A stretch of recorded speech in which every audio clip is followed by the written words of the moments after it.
If you build it, they will come. And Huntington's new dog park has certainly brought out the dog lovers and their pampered pooches. Well, unfortunately, it's also brought out some dog dumpers. Since its opening in June, the park has seen several cases of abandoned dogs left behind the gate, raising some concerns about animal welfare and putting it in jeopardy.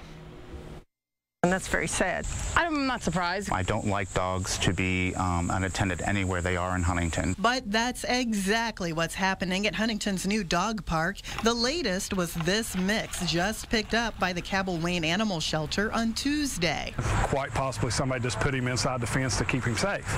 But again, he'd stayed overnight. The folks called us the next morning and said, you know, he's still there. So we went up and picked him up. This, one of several dogs left at the park in the last 2 months. Jim Cum is the director at the shelter. He says owner surrenders are already a big problem for the shelter.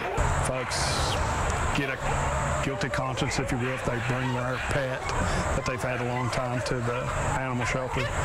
And this, you know, this may be just another exit for them to leave an animal like that. It's because Huntington has such a horrible problem with stray animals that it only makes sense that if we put a dog park here that they're going to dump dogs off on it. I guess if someone's going to dump a dog, it's safer to dump them in the dog park where they're not going to be hit by a car. But we'd prefer that they would take them to the shelter or not dump them at all. The shelter is constantly battling an overcrowding problem. A walk through shows dozens of adorable dogs hoping for a loving home.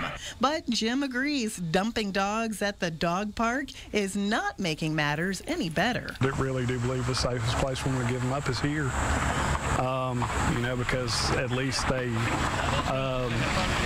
have a little bit of security where they don't meet the first vehicle that they can get to, and we got food and water daily. Oh, that dog was just precious, so playful, so sweet. So far, 3 dogs have been left at the Huntington Dog Park. That mixed breed you just saw there in the story, a full-blooded German Shepherd and a miniature pinscher. Jim says the other 2 dogs, also very beautiful dogs, have found homes. He's hopeful the latest to come in will have the same good fortune. I have a feeling somebody's going to see that dog on TV and make a beeline. Snatch him right to up. The shelter. Thanks, Gary. And the shelter is working to move toward a higher adoption rate and fewer euthanasias.